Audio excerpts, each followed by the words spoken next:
Holding the World. Written by StarvingMe. Chapter 1. First shift in the daycare. You didn't know what to do when the 3 different tests you took came back positive, sitting in the employee bathroom, hiding on your lunch break. Or rather, you hadn't been hiding, per se, as that would imply you had someone to hide from. It had been 6 weeks since you left your ex, the bruise in your cheekbone only barely starting to fade. 5 weeks since you started this job that was the best you could find on short notice, whose management looked the other way if your van stayed in the back parking lot. As long as you moved it around from time to time so it at least looked like you weren't at the Pizzaplex all the time, in exchange for being willing to take on any last-second scheduling changes.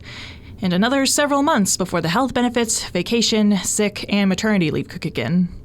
You were, in all senses of the word, fucked. After several seconds of your heart racing in your chest, you became aware of a low, miserable sound, and it wasn't until you took in a shaky breath and the sound stopped that you realized it was coming from you. The strangled sob rose in your chest as you silently swore, cursing your past self. You knew how it happened.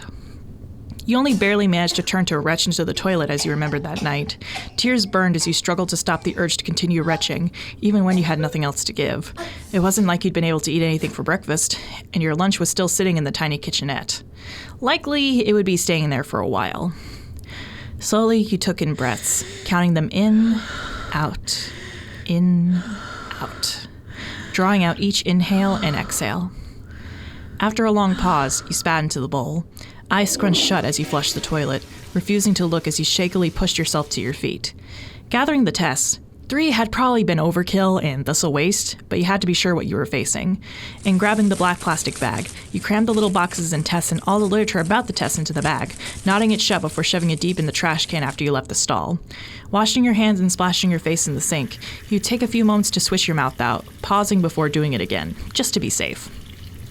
Straightening your uniform, you looked at your hair shoved under your uniform hat, made sure it at least looked mostly put together, made sure you at least didn't look like you'd just been throwing up, allowing yourself one shaky exhale before pulling the customer service smile back onto your face. You would be fooling exactly no one today. Sighing, you pulled the mask up over the lower half of your face. There, that would afford you at least a modicum of dignity. Besides, today would be your first shift at the daycare. That was exciting. And you like kids. The animatronics have been interesting to work with in general, though you largely weren't bothered by any of them, save the occasional map bot that would accost you until you took a map that would be returned to the supply closet at the end of your shift, as you went about your day. You had been accustomed to being ignored by them, and you hoped this day would be no different. You really needed to stop jinxing yourself. Entering the superstar daycare by the security desk, you nodded in greeting to the other guard already there.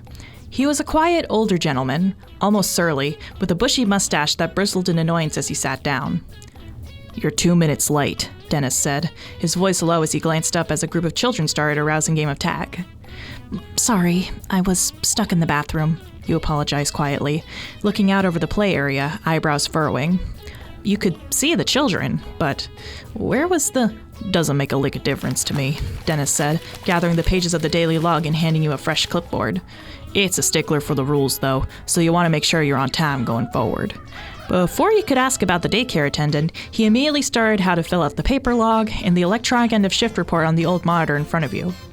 "It's going to be pretty repetitive, of course, but you'll still have to type them out one by one. No copy-paste allowed here. You'll be here for the last 8 hours, so make sure you clean up before you go. Sanitize surfaces, make sure everything in the play areas are clean, the whole 9 yards. You listen to the instructions, final pickup times, what to do if any parents are grievously late, who to call in case of emergencies, how to check the kids in and out from the daycare, until it felt like your head was starting to spin. This was a lot more than just making sure kids wouldn't sneak cameras into Gator Golf and removing swear words sharpied on the bathroom walls. And you were starting to wonder if you really could handle this when Dennis put a hand on your shoulder. "The bot'll make sure you do everything, so ask it if you think you forget anything." He offered an encouraging smile before he added, "Ask the sunny fella. That moon man ain't too kind to people asking questions." Before you could ask what he meant by that unsettlingly cryptic message, movement caught your attention out the corner of your eye. Turning, you see red curtains swish open, and a tall, gangly animatronic hollered out a greeting before diving energetically into the ball pit, to much cheering and screaming from the gathered children that joined him. You could make out golden, yellow, and red, in a jolly voice that immediately made you actually smile a little. This had to be the sunny fella. Maybe it wouldn't be so weird. After all, you like kids. Working with happy children was easy, and working with an animatronic designed to care for children? This was bound to be a piece of cake. We did the ball pit dive already, Moon groused in their headspace as Sun cleared a path in their wreck of a room. We can't have the children thinking they can get us to do this 12 times a day. I know, but it's little Megan's first time, and she promised she wouldn't cry if we did the dive again after her little friends told her about it, and she missed it earlier. Sun sighed, looking around at the messy room, shoulders slumping. We should clean up in here again. It's getting out of hand. There's a new security guard, Moon said, opening and showing the day's roster. We could get them to do it. Progress reports show a cheerful willingness to help, he quoted, mentally rolling his eyes as he accessed the appropriate employee file. Maybe this one will stay for more than a shift or two before ditching us. Well, maybe if you were nicer, Sun started to reprimand, peeking through the curtains to see the familiar figure of Dennis at the desk. And then his lenses fell on a new sight. He didn't need to look at the employee file to know this was the new person, as Sun knew all the personnel that had been stationed in the daycare, even for just a single shift. And this was new. You were new. Dressed in your little uniform, jacket, slacks, collared shirt peeking out, plastic little name tag with your name scrawled in large friendly letters. Internally, he felt his fans kick on, the rays around his face giving a sharp spin before settling as he straightened again. No. You wouldn't likely enjoy it here. No one enjoyed it here for long in the daycare, besides the kids.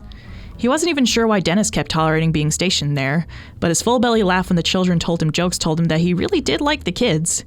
He barely tolerated Sun and didn't trust Moon as far as he could throw him, which was to say not at all. But Dennis did like the kids. Maybe you would like the kids too? Straightening the frills and bells of his uniform, Sun dramatically threw back the curtain. He didn't have to look at you to know he had your attention, as well as that of the crowd of children below as he hollered his standard but nonetheless warm greeting to the room, before diving into the ball pit, emerging quickly to excited cheers and claps, especially from the newest visitor to the daycare. Megan was giggling and holding his hand as he climbed out, patting the top of her head before nodding to the bigger kid with the little girl. The bigger kid relaxed significantly, nodding a little before announcing she'd be back for nap time, the toddler happily ignoring her sister as she skipped, leaving the daycare. He wanted to go over and speak to you. He was practically buzzing with the desire to. But the children had other ideas, not noticing the newest uniformed adult in their midst as they pulled him away to color at one of the low tables. Soon, though, he told himself. Soon it would be snack time, and then the children would settle in for story time and a nap. And then he would get to say hello.